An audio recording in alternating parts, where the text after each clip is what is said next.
Education বিষয়ে একটা খুব ইম্পর্টেন্ট বিষয় নিয়ে আজকে ক্লাসটা করব। মনোযোগ বা অ্যাটেনশন সাইকোলজি পার্টের মধ্যে রয়েছে। মনোযোগ বা অ্যাটেনশন, মনোযোগ হচ্ছে শিক্ষণের অন্যতম একটি উপাদান। মনোযোগ কি আমরা তো সাধারণত শুনে দেখি, মনোযোগ দিয়ে এই কাজটা করো, ক্লাসে স্যার ঢুকে বলে অ্যাটেনশন প্লিজ। আমরা সচরাচর সারা দিনে প্রতিনিয়ত এই কথাটা শুনি বা বলে থাকি। আসলে সাইকোলজির ভাষায়, শিক্ষা বিজ্ঞানের ভাষায় এই মনোযোগটা কি, এই মনোযোগ বিষয়টাকে আমরা আগে চিনব। আমরা দুটো ধারণা আগে দেখে নিই, তারপরে ডেফিনেশনে সহজভাবে আমরা যাওয়ার চেষ্টা করব। প্রাচীনকালে মনে করা হতো, প্রাচীনকাল বলতে সেই গ্রিক যুগের কথা আমি বলছিলাম, প্রাচীনপন্থী মনোবিদ যারা, তারা বলতেন যে মনোযোগ হচ্ছে একটি মানসিক শক্তি। ঠিক আছে, একটা পাওয়ার, এটাকে বলা হতো মানসিক শক্তি। শক্তি মানে সেটাকে চর্চা করলে শক্তি বাড়ে। তারা বলতেন যে নির্দিষ্ট কিছু বিষয় চর্চা করলে এই মনোযোগ বাড়ে। কিন্তু আধুনিক মনোবিদগণ বলেন যে মনোযোগ কোনো মানসিক শক্তি নয়, এটা একটা মানসিক প্রক্রিয়া, প্রসেস। শুধুমাত্র কিন্তু চর্চা করলে হয় না, এটা মানসিক শক্তি নয়, এটা নির্দিষ্ট কতগুলো বিষয়ের উপর ডিপেন্ড করে। শক্তি মানে একটা নির্দিষ্ট উপাদান শুধুমাত্র, আর প্রক্রিয়া মানে যেটা চলমান। দুটো বিষয়ের পার্থক্যটা বুঝতে পারছি তো, দুটো ধারণা। প্রথমেই আমি কেন এটা দিয়ে শুরু করলাম, প্রাচীন ধারণা অনুযায়ী যে মনোযোগ হচ্ছে একটি নির্দিষ্ট শক্তি, যেটা চর্চা অনুশীলন কিছু বিষয় যদি চর্চা করা যায় তাহলে বৃদ্ধি পায়, স্ট্রং হয়। কিন্তু আধুনিক মনোবিজ্ঞান বলছেন যে মনোযোগ বা অ্যাটেনশন কোনো প্রক্রিয়া নয়, শক্তি নয়, এটি একটি প্রক্রিয়া। ফলে নির্দিষ্ট কতগুলি উপাদানের সমন্বয়ে ঘটে, ব্যক্তির আচরণের উপর ডিপেন্ড করে। মনোযোগ আসলে কি? মনোযোগ আসলে হচ্ছে, সহজভাবে যদি বলি, কোনো বিষয়কে মনের কেন্দ্রে নিয়ে আসা অথবা মনকে কোনো বিষয়ে কেন্দ্রীভূত করার প্রক্রিয়াই হলো মনোযোগ। আমরা যদি একটা মনের ছবি কল্পনা করি, জাস্ট কল্পনা, মনের কোনো নির্দিষ্ট চিত্র হয় না, এরকম একটা রাউন্ড আপ যদি দেখি, তোর মাঝখানে, বৃত্তের মাঝখানে কি থাকে? কেন্দ্র। আমার এই চারপাশে অসংখ্য উপাদান রয়েছে যা মনের মধ্যেও ইফেক্ট করছে, কিন্তু মনোযোগ সেটা একসাথে আমরা শুধুমাত্র একটি বিষয়ে মনোযোগ দিতে পারি। যখন কোনো একটা বস্তুকে মনের কেন্দ্রে আমার মন নেয়, তখন সেই বিষয়টাকে শুধুমাত্র আমার মনোযোগ দিতে পারি। এটাই হচ্ছে মনোযোগ। অর্থাৎ কোনো একটা বস্তুকে হাজার লক্ষ কোটি বস্তুর মধ্যে, উদ্দীপকের মধ্যে একটি উদ্দীপককে বেছে নিয়ে যখন আমি মনের কেন্দ্রে তাকে নিই, সেই প্রক্রিয়াটার নাম হচ্ছে মনোযোগ। তাহলে প্রক্রিয়ার মিল পেলাম, এটা কোনো শক্তি নয়। অসংখ্য উদ্দীপক রয়েছে আমার চারপাশে, মনের চারপাশে ঘুরছে, তার মধ্যে কোনো একটা বিষয়কে আমি চুজ করে মনের কেন্দ্রে নিচ্ছি। এই কথাটাকে যদি আমি উল্টে দিই, কোনো একটা আমার মনের কেন্দ্রটাকে এই একটা বস্তুর মধ্যে কেন্দ্রীভূত করছি। দেখো, একই বিষয়, আমি জলে মোবাইল ফেলছি আর মোবাইলের মধ্যে জল ঢেলেছি, আলটিমেটলি নিটফল একই হবে, মোবাইলটা ইন দা ভোগ অফ মা যাবে। তো সেই রকমই আমি মনের কেন্দ্রে বস্তুটাকে আনি আর মনের কেন্দ্রটাকে বস্তুর দিকে করি, আলটিমেটলি সেটাকে কি বলবো? সেটাকেই তো বলবো আমরা কেন্দ্রীভূত করা। ঠিক কোনো একটা বস্তুতে মনের কেন্দ্রীভূত করার প্রক্রিয়াটাকেই বলে হচ্ছে মনোযোগ। তাহলে এই প্রক্রিয়া বিষয়টা আমরা অ্যাপ্রুভ করলাম। কি বলে জনগণ, এটা ঠিক হচ্ছে তাহলে? অর্থাৎ মনের কেন্দ্রে কোনো বস্তুকে, হাজারো উদ্দীপক বাইরে রয়েছে, তার যে কোনো একটি বিষয়কে মনের কেন্দ্রে নেওয়া বা মনের কেন্দ্রকে একটি বিষয়ে কেন্দ্রীভূত করা বা নির্দিষ্ট করার প্রক্রিয়াটাকেই বলা হচ্ছে মনোযোগ। এবার ধীরে ধীরে বৈশিষ্ট্য আসলে ক্লিয়ার হবে, তার আগে একটু বলে রাখি, এই মনের কেন্দ্রে একটা বস্তুকে কিন্তু আমরা বেশিক্ষণ ধরে রাখতে পারি না। কয়েক সেকেন্ড, অনেক সময় সেকেন্ডের ভগ্নাংশ সময়, খুব অল্প সময়ে একটা বিষয়কে কেন্দ্রে ধরে রাখতে পারি। ফট করে মনের কেন্দ্রে আবার অন্য একটা বস্তু চলে আসে, এইটার থেকে দেখা গেল আবার এইটাই চলে আসবে। কোনো একটা জায়গায় আমি কোনো একটা বস্তুকে মনের কেন্দ্রে বেশিক্ষণ রাখতে পারি না, অথবা ওই যে একই কথা ঘুরিয়ে বললে, কোনো বস্তুতে মনের কেন্দ্রটাকে বেশিক্ষণ দিতে পারি না। এটাকে বলা হয় মনোযোগের বিদোলন। প্রথমেই বলে দিলাম বৈশিষ্ট্য, বিদোলন মানে পেন্ডুলাম দেখেছো, ঘড়ির এরকম দোলে, এদিক থেকে ওদিক, এদিক থেকে ওদিক, মনোযোগ হচ্ছে এরকম দোলে, একবার এই বস্তুতে একবার ওই বস্তুতে। চারিদিকে তো হাজার লক্ষ বস্তু রয়েছে, উদ্দীপক রয়েছে, সেগুলো মনোবিদ্যার ভাষায় বস্তুটাকে উদ্দীপক, কারণ আমাকে উত্তেজিত করছে। তার কোনো একটা বস্তুতে বেশিক্ষণ স্থায়ী হয় না, এদিক ওদিক এদিক ওদিক করে, একে মনোযোগের বিদোলন বলছে। সেটা বৈশিষ্ট্যের সময় ডিটেলস বলবো। তাহলে মনোযোগ, তাহলে এইবার এখান থেকে আমরা একটা জেনারেল সংজ্ঞা, আমি বারবার এক কথা বলি, অত ভাই মনোযোগের সংজ্ঞা সাইকোলজিস্ট ধরে ধরে আমি বলতে পারবো না এটা বই থেকে, কারণ ও পড়তে গেলে ক্লাস ওতেই শেষ হয়ে যাবে। একটা আলটিমেটলি সর্বগ্রাহ্য সংজ্ঞা বলতে পারি মনোযোগ তাহলে নির্বাচন করছে অনেক উদ্দীপকের মধ্যে একটা নির্বাচন ধর্মী উদ্দেশ্যমুখী একটি মানসিক প্রক্রিয়া হচ্ছে মনোযোগ। অবশ্যই নির্বাচন ধর্মী উদ্দেশ্যমুখী একটা উদ্দেশ্য নিয়ে আমরা যাই, মানসিক প্রক্রিয়া হচ্ছে মনোযোগ। এইবার আসবো আমরা মনোযোগের বৈশিষ্ট্য যখনই আলোচনা করবো ক্লিয়ার হবে। তাহলে এটা বুঝতে পারলাম কোনো বস্তুকে মনকে কেন্দ্রীভূত করা বা মনের কেন্দ্রে কোনো বস্তুকে নিয়ে আসার প্রক্রিয়াটাই হচ্ছে মনোযোগ। এবার মনোযোগের বৈশিষ্ট্যগুলো আমরা আলোচনা করব। মনোযোগের বৈশিষ্ট্যগুলো লিখে নিয়েছি, দেখো একে একে বলছি। প্রথম আছে কেন্দ্রানুক প্রক্রিয়া। কেন্দ্রানুক মানে মনোযোগটা একটা কেন্দ্রানুকের বদলে আমি কেন্দ্রাভিমুখী কেন্দ্রমুখী বলতে পারি। আমি প্রথমে ছবির সাহায্যে বোঝানোর চেষ্টা করলাম যে মনের কেন্দ্রে কোনো বস্তুকে নিয়ে আসা বা মনের কেন্দ্রকে কোনো বস্তুকে নিবৃত করার প্রক্রিয়াই হচ্ছে মনোযোগ। তাহলে মনের কেন্দ্রটাই এখানে মেন, এই জন্য বলা হয় মনোযোগ হচ্ছে কেন্দ্রানুক প্রক্রিয়া, কেন্দ্রের দিকে নিয়ে আসার। সে আমরা এরপরে রাশিবিজ্ঞানে সেন্ট্রাল টেন্ডেন্সি করব।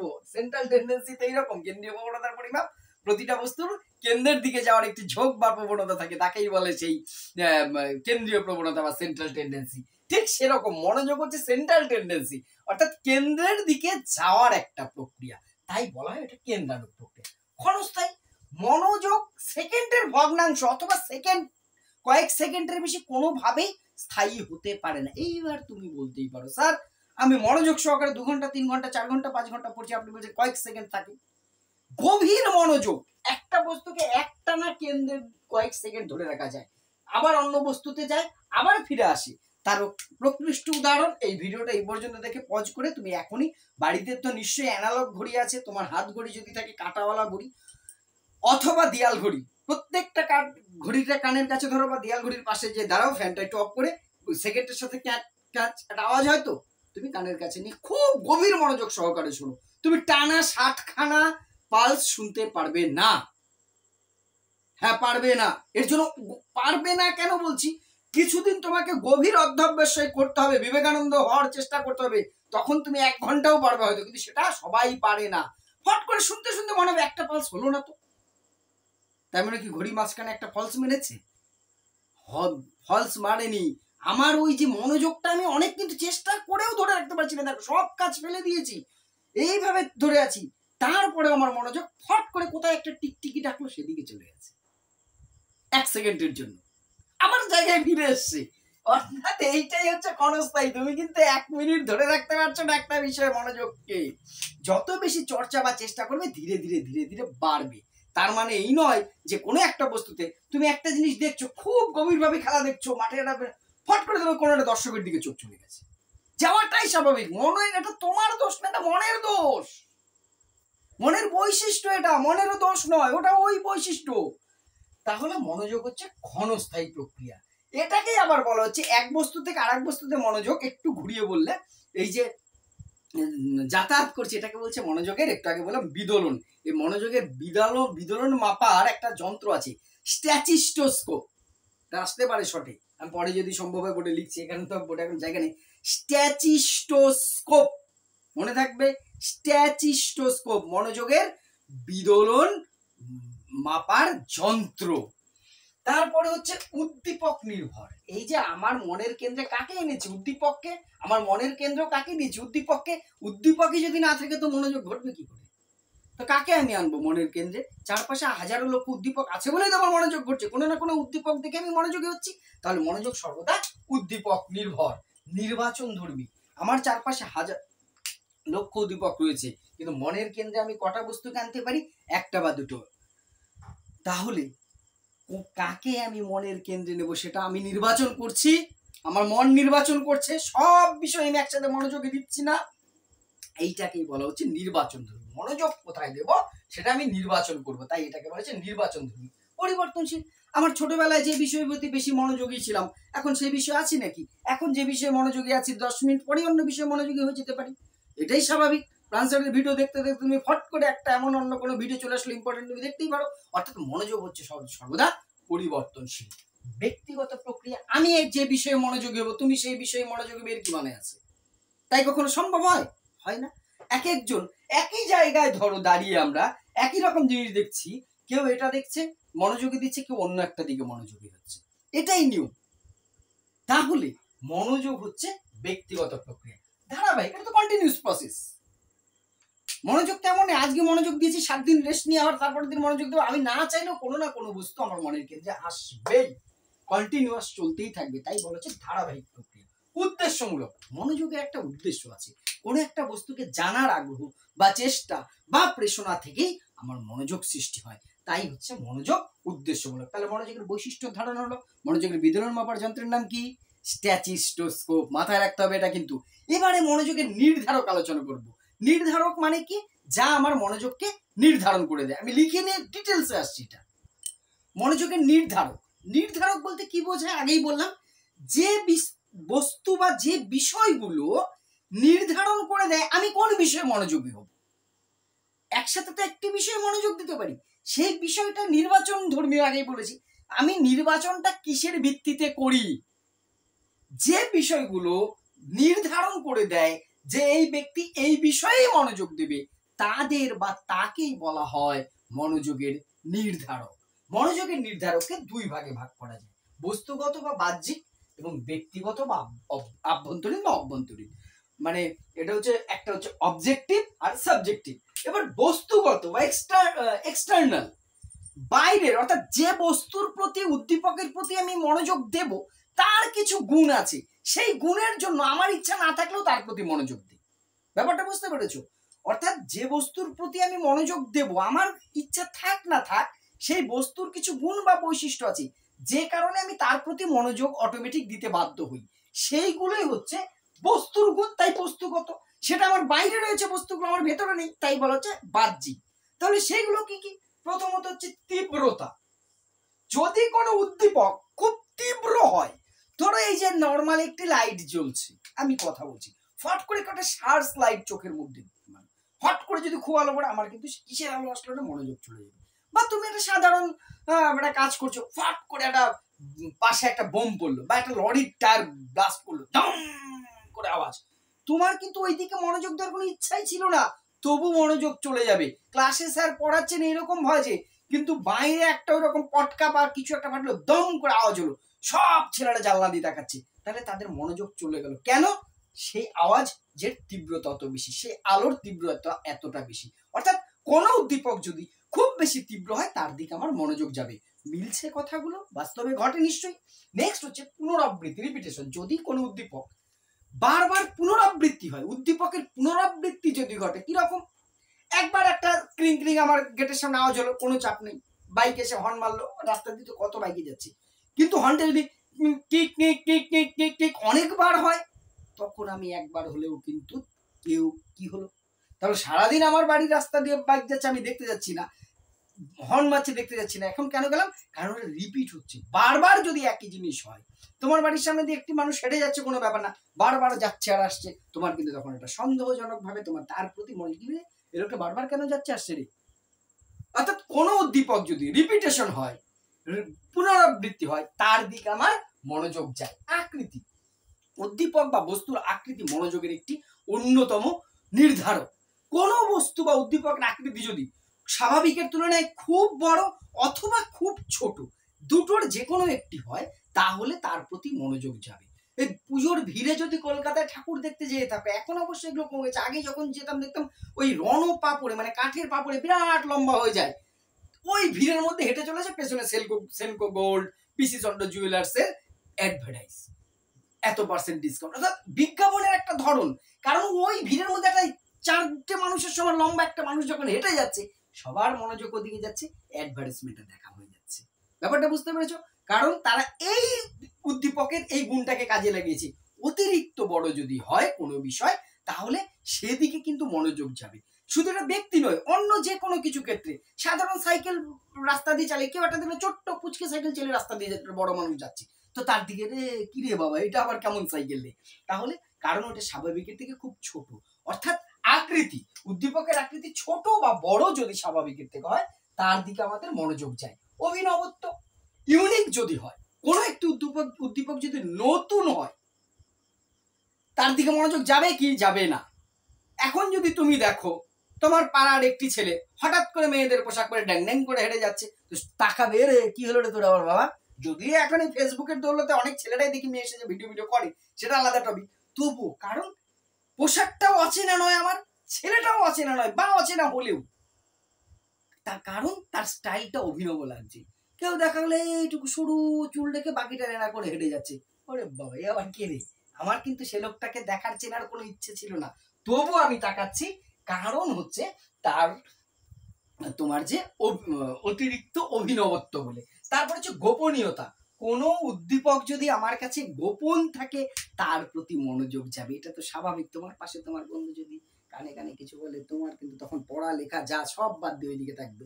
কেউ যদি দেখো ব্যাগের মধ্যে কি এটা বারবার লুকাচ্ছে, তোমার কিন্তু এইটা দেখার ইন্টারেস্ট বাড়বে, বাড়বে কি বাড়বে না। অর্থাৎ কোনো বস্তু যদি আমার থেকে গোপন থাকে আমার মনোযোগ সেদিকেই যাবে, গোপন বিষয়ের প্রতি মনোযোগ বেশি যায়। স্থায়িত্ব, একটি উদ্দীপক যদি খুব বেশিক্ষণ স্থায়ী হয় তাহলেও কিন্তু মনোযোগ যায়। রিপিটেশনের মতো স্থায়ী মানে তোমার বাড়ির সামনে একটি ছেলে দাঁড়িয়ে আছে, থাকতেই পারে, তুমি বাজারে যাওয়ার সময় দেখলে, আধ ঘন্টা পরে আসো তখনও তো ওখানে দাঁড়িয়ে, আবার একটু পরে কোথাও কোনো কাজে বাড়ি বাইরে বেরিয়েছো তো আবার ওখানে দাঁড়িয়ে, আস্তে আস্তে এবার কিন্তু তোমার অ্যাটেনশন যাবে, কি ব্যাপারকে ফলো করতে হবে, তো এখানে দাঁড়িয়ে কেন, তাহলে যাকে চিনি না শুনি না তার দিকে আমার মনোযোগ কেন গেল, কারণ তার স্থায়িত্বটা অতি বেশি। একটা কোনো কিছুর আওয়াজ যদি কি করে বাজতেই থাকে আমরা কিন্তু সেদিকে মনোযোগী হয়ে উঠবো। আরেকটা এখানে লিখিনি, আরেকটা অনেক আছে, আরেকটা বলি গতিশীলতা। উদ্দীপক যদি খুব গতিশীল হয় বা খুব কম গতিশীল হয় তার প্রতি মনোযোগী হয়। রাস্তায় তুমি সাইকেল চালিয়ে যাচ্ছ বা গল্প করছো বন্ধুরা মিলে, একটা বাইক 120-130 স্পিডে উড়তে উড়তে প্রায় চলে গেল, তুমি যত গুরুত্বপূর্ণ ইম্পর্টেন্ট কথাই বলো না কেন তোমার মনোযোগ সেদিকে যাবেই। একটা কমেন্টও পাস করবো আমরা, তাই না, মানে এলআইসি করেই বাইক নিয়ে বেরিয়েছে বা বাড়িতে মানে হাড় কিনে রেখেই এসছে, এই ধরনের কমেন্ট পাস হয়তো করে দেবো, কারণ অতিরিক্ত গতিশীলতা। আবার যদি দেখো তুমি হেঁটে যাচ্ছ, তার পেছনে পেছনে একটা বাইক যাচ্ছে একদম আস্তে, 0 স্পিড প্রায়, সেদিকেও কিন্তু মনোযোগ যাবে, কারণ এর গতিটা অতিরিক্ত কম। অর্থাৎ উদ্দীপকের গতি যদি অতি বেশি হয় সেটা আমার মনোযোগ আকর্ষণ করে, উদ্দীপকের গতি যদি অতি কম হয় সেটাও আমার মনোযোগ আকর্ষণ করে, আকৃতির মতোই। তাহলে বস্তুগত বা বাহ্যিক আশা করি বোঝাতে পেরেছি। এইবার ব্যক্তিগত বা আভ্যন্তরীণ, আমার নিজের কিছু কারণে আমি মনোযোগ দিই, বস্তুর কোনো দোষ নাই, আমার স্বার্থে বা আমার কারণে আমি যে মনোযোগ, অর্থাৎ আমি বলতে আমি ব্যক্তি, ইউনিভার্স হিসেবে বলছি, ইউনিভার্স বলবো, ইন্ডিভিজুয়াল হিসেবে বলছি, প্রত্যেকটা ব্যক্তি তার নিজের স্বার্থে বা নিজের কারণে কিছু বিষয়ের প্রতি মনোযোগী হয়। এইগুলোই হচ্ছে ব্যক্তিগত বা অভ্যন্তরীণ, এটা আমার ভেতর থেকে আসে তাই অভ্যন্তরীণ, ঠিক আছে। সেগুলো কি, প্রথমত হচ্ছে আগ্রহ, আমার যে বিষয়ে আগ্রহ আছে আমার তো সে বিষয়ে মনোযোগ যাবেই। আমি পলিটিক্সে খুব আগ্রহ রাখি, তো পলিটিক্সের খবরের প্রতি আমার মনোযোগ যাবেই। আমি খেলায় যদি আমার আগ্রহ থাকে খেলার খবরের দিকে মনোযোগ যাবে। তাহলে আমার যেটা আগ্রহ আছে সেদিকে মনোযোগ আমার যাবে। চাহিদা, ব্যক্তির চাহিদা তার মনোযোগ নির্ধারণ করে। কোথাও থেকে আসছি, সকালে বেরিয়েছি, খাবার জোটেনি কোনো কারণে, ও রেস্টুরেন্টের সামনে দিয়ে গেলে গন্ধটা যেন ডবল লাগছে, মানে চাহিদাটা আমার, কারণ কি আমার চাহিদা রয়েছে, পেটে তো চুচোয় ডন মারছে, ফলে আমার অ্যাটেনশনটা যাচ্ছে ওখানে, ক্লিয়ার। অর্থাৎ যে বিষয়ে আমার চাহিদা আছে সে বিষয়ে আমার মনোযোগ যাবে। পূর্ব অভিজ্ঞতা, আমার যদি কোনো বিষয়ের সাথে কোনো পূর্ব অভিজ্ঞতা থাকে তাহলে সে বিষয়ে মনোযোগ যায়। ধরো কোনোদিন সাইকেল চালাতে চালাতে কোনো এক জায়গায় তুমি গাড্ডা খেয়ে পড়েছো বা কুকুরের তাড়া খেয়েছো, সেখান দিয়ে তুমি যতবার যাবে, বন্ধুদের সাথে যাচ্ছ, কাউকে তুমি বলছো না, তোমার মন একবার হলো এইখানটাই ধাক্কা মেরেছিলাম রে, এই বেটা কুকুর আমাকে এখানেই তাড়া করে পুকুরে ফেলে দিয়েছিল, তোমার পূর্ব অভিজ্ঞতা তোমার মনোযোগ আকর্ষণ করছে।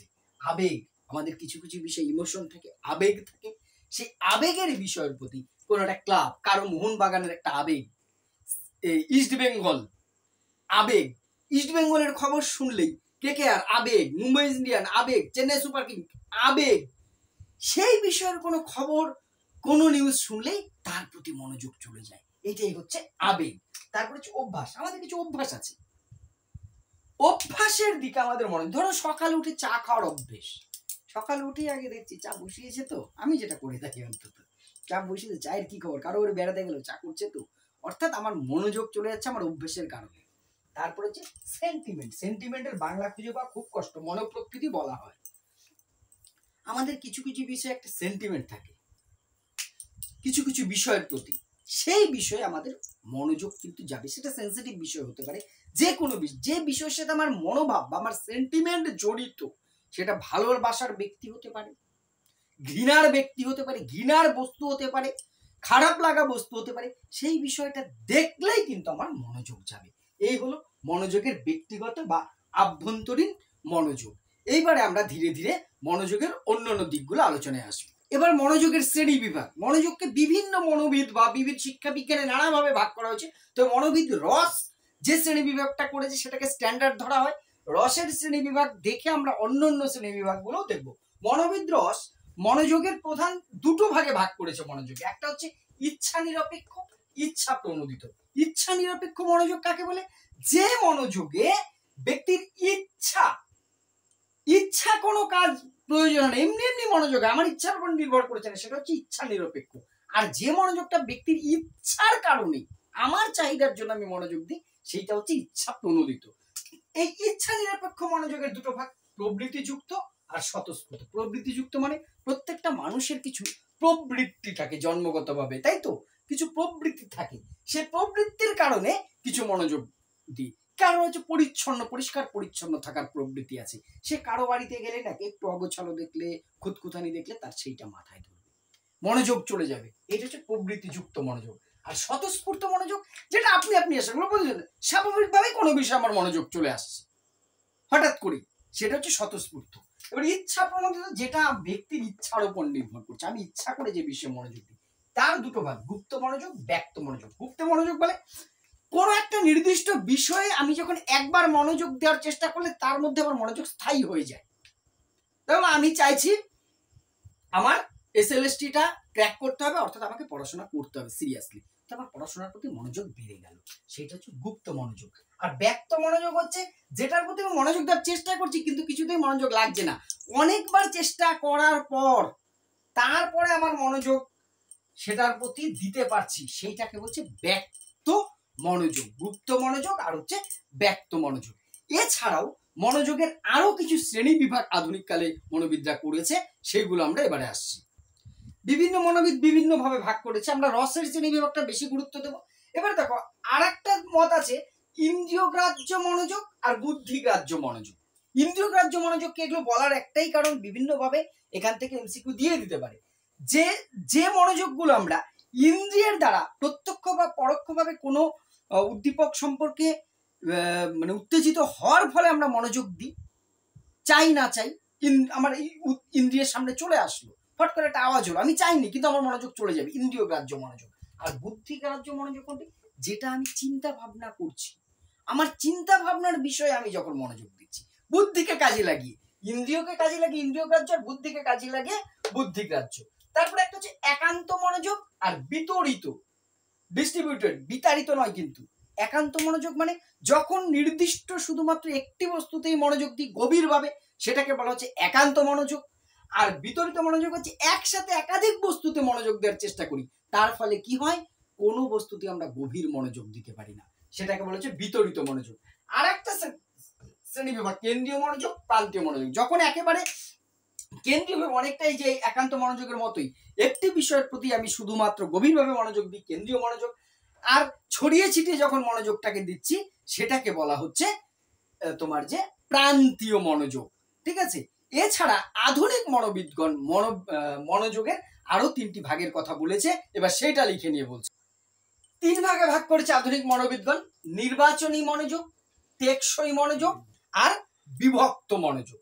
নির্বাচনী মনোযোগ হচ্ছে হাজার, যেটার মনোযোগের আসল সঙ্গে যে হাজার উদ্দীপক আছে, তার মধ্যে আমার প্রয়োজন, চাহিদা, ইচ্ছা অনুযায়ী কোনো একটা বস্তুকে নির্বাচন করে তার প্রতি যখন মনোযোগ দিলাম, সেটা হচ্ছে নির্বাচনী মনোযোগ। টেকসই মনোযোগ হচ্ছে, এটা হচ্ছে স্থায়ী মনোযোগ।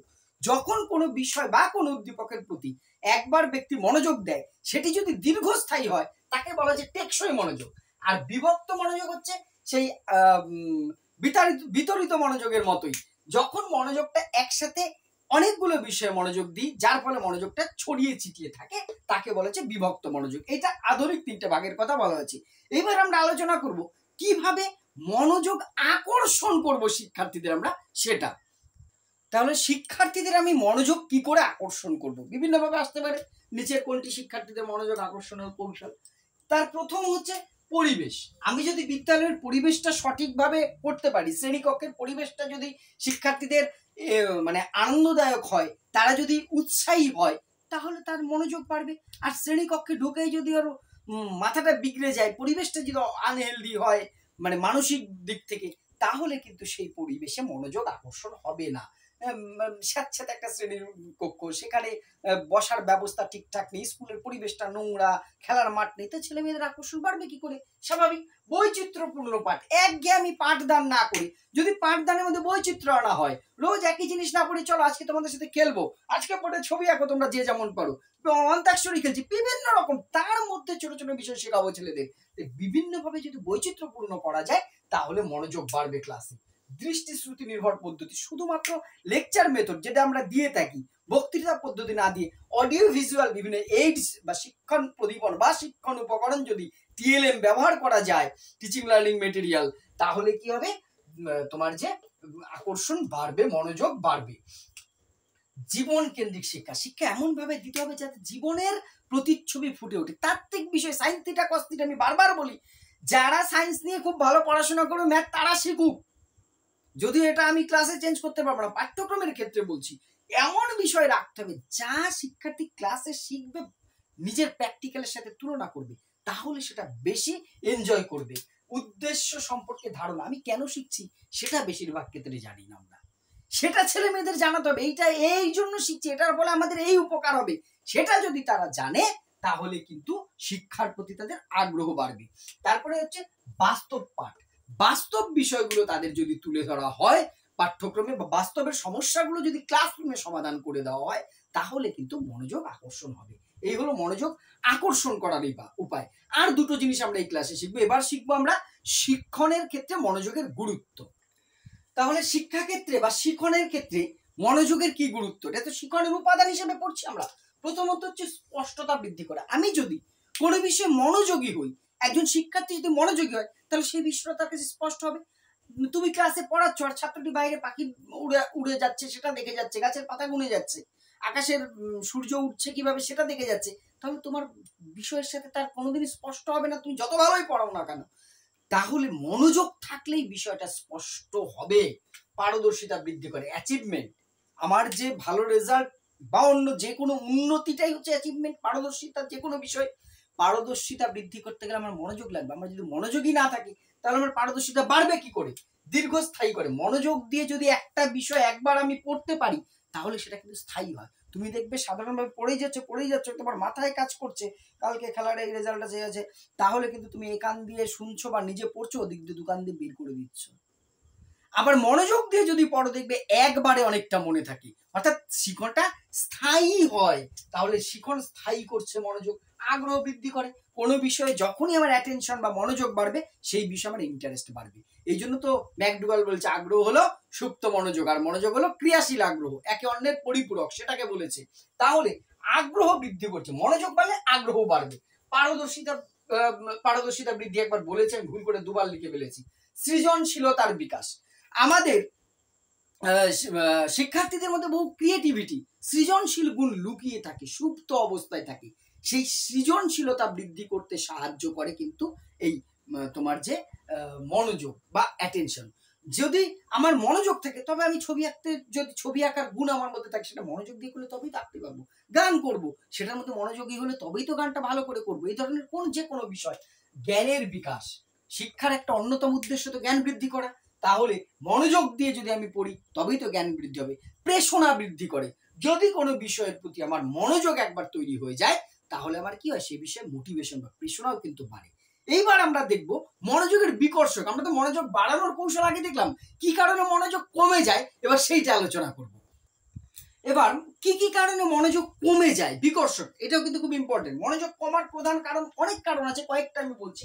দুশ্চিন্তা, অতিরিক্ত যদি আমি কোনো বিষয়ে দুশ্চিন্তা করি, আমার ফ্যামিলির প্রবলেম নিয়ে, আমার ভবিষ্যৎ নিয়ে বিভিন্ন, দেখবে তারা কিন্তু একটু আনমনা প্রকৃতির হয়ে যায়, ভোলামনা হয়ে যায়।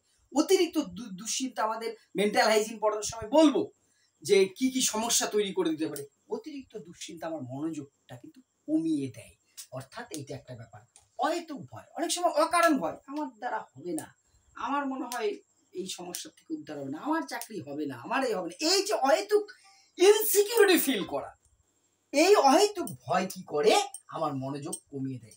বাহ্যিক উদ্দীপক, অনেক সময় বাহ্যিক উদ্দীপক আমাদের মনোযোগকে বিঘ্নিত করে এবং সবচেয়ে বেশি এটাই হয়। তুমি পড়ছো খুব মনোযোগ দিয়ে, ফট করে বাইরে একটা বিরাট সাউন্ড হলো, কেউ একটা ডেকে বসলো, তোমার কনসেন্ট্রেশনে ধাজিয়া উড়ে গেল, শেষ হয়ে গেল। এই যে বিভিন্ন উদ্দীপক গুলো আমাদের কি করে, বাহ্যিক উদ্দীপক মনোযোগের আমার ক্ষতি করে। অভাববোধ, যখন আমি মনোযোগ দিতে চাইছি কোনো বিষয়ে কিন্তু সে বিষয়ে সাপোর্ট পাচ্ছি না, প্রতিকূলতা বা অভাববোধ আমার কাজ করছে, না বই পাচ্ছি, না পরিবারের সাপোর্ট পাচ্ছি, না সামাজিক সাপোর্ট পাচ্ছি, তখন ধীরে ধীরে সেই বিষয়ের প্রতি মনোযোগটা কিন্তু কমে যাবে। অসুস্থতা বা প্রতিকূলতা, যদি আমার মানসিক বা দৈহিক যে কোনো অসুস্থতা আমার মধ্যে একবার জাকিয়ে বসে, তোমার জ্বর এসছে খুব হঠাৎ করে, ভগবান না করে কে সময় কারোর অসুস্থ না হও তোমরা, যদি জ্বর এসে যায়, তোমার এত চেষ্টা সত্ত্বেও তুমি পড়ায় মন দিতে পারবে, তোমার শরীরটা ভালো লাগবে, লাঞ্ছান করবে, তাই তো? এটাই হচ্ছে স্বাভাবিক। তারপরে ইচ্ছার অভাব, কখনো কখনো আমাদের ইচ্ছা শক্তিটাই মরে যায়। যার ইচ্ছা নাই তাকে কোনোদিন গুতিয়ে ঠেলে পড়ানো মনোযোগ করা যাবে? পড়া বলে কথা নাই, যে কোনো কাজে ইচ্ছা না থাকলে জোর করে মনোযোগী করা যায় না। আর শৃঙ্খলাহীনতা, লাইফে জীবনটা যদি আমরা ডিসিপ্লিনের বাইরে একবার চলে যাই না, সেই ডিসিপ্লিন ইনডিসিপ্লিন যদি আমার লাইফে চলে আসে, তাহলে কোনো বিষয়ে কনসেন্ট্রেশন আমার হবে না, অ্যাটেনশন বা মনোযোগ আমি দিতে পারবো না। এই হলো মনোযোগের বিকর্ষক। এবার আগ্রহ ও মনোযোগের সম্পর্ক। ম্যাকডোগালের একটা বিখ্যাত উক্তি আছে, আগ্রহ হলো সুপ্ত মনোযোগ, মনোযোগ হলো ক্রিয়াশীল আগ্রহ। অর্থাৎ আগ্রহটাই হচ্ছে মনোযোগের লুকিয়ে থাকা, আর মনোযোগটা ক্রিয়াশীল হচ্ছে আগ্রহের, এইটা ম্যাকডোগাল বলেছেন। এইবার এই দুটো কি করে পরস্পর সম্পর্কযুক্ত সেটা এবার আমরা দেখব। তাহলে আগ্রহ হলো সুপ্ত মনোযোগ, মনোযোগ হলো ক্রিয়াশীল আগ্রহ, অর্থাৎ দুটো পরস্পর সম্পর্কযুক্ত। সম্পর্কের জায়গাগুলো কি উদ্দেশ্যমুখী, দেখো আগ্রহ আমার উদ্দেশ্যমুখী, মনোযোগও কিন্তু একটা উদ্দেশ্যমুখী প্রক্রিয়া। আবার কি করে মনোযোগ আগ্রহকে কিন্তু বাড়িয়ে তোলে, আবার সঠিক আগ্রহ থাকলেই কিন্তু মনোযোগ বাড়ে, তাহলে পরস্পর সম্পর্কযুক্ত। গতিশীল, মনোযোগ আমার গতিশীল, আগ্রহ হচ্ছে একটা গতিশীল প্রক্রিয়া, আর সে আগ্রহকে বাড়িয়ে তুলতে সাহায্য করছে গতিশীলতাটাকে সেই মনোযোগ। নির্বাচন ধর্মী, মনোযোগ আমি বারবার বলেছি নির্বাচন ধর্মী, আগ্রহ কিন্তু নির্বাচন ধর্মী।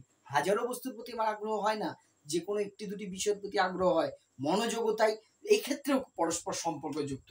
দীর্ঘস্থায়ী, মনোযোগ কিন্তু কোনো কোনো বিষয়ের প্রতি দীর্ঘস্থায়ী হয়ে যায়, আমি অনেক সময় ধরে কোনো বিষয়ের প্রতি মনোযোগ দিতে পারি, আবার আগ্রহ তো স্থায়ী হয়ই, আর আগ্রহ স্থায়ী করার পেছনে মনোযোগের ভূমিকা আছে। মনোযোগ সঠিকভাবে দিলে তবেই সেই বস্তুর প্রতি আমার আগ্রহ বাড়বে। এবং দুটোই হচ্ছে উদ্দীপক নির্ভর, অর্থাৎ উদ্দীপনা, সঠিক উদ্দীপনা সৃষ্টি হলেই আমার আগ্রহ বাড়বে, আমার মনোযোগও বাড়বে। এই হলো আগ্রহ এবং মনোযোগের মধ্যে সংক্ষিপ্ত সম্পর্ক। তাহলে আগ্রহ হলো সুপ্ত মনোযোগ, মনোযোগ হলো ক্রিয়াশীল আগ্রহ, এটা কে বলেছে? ম্যাকডোগাল।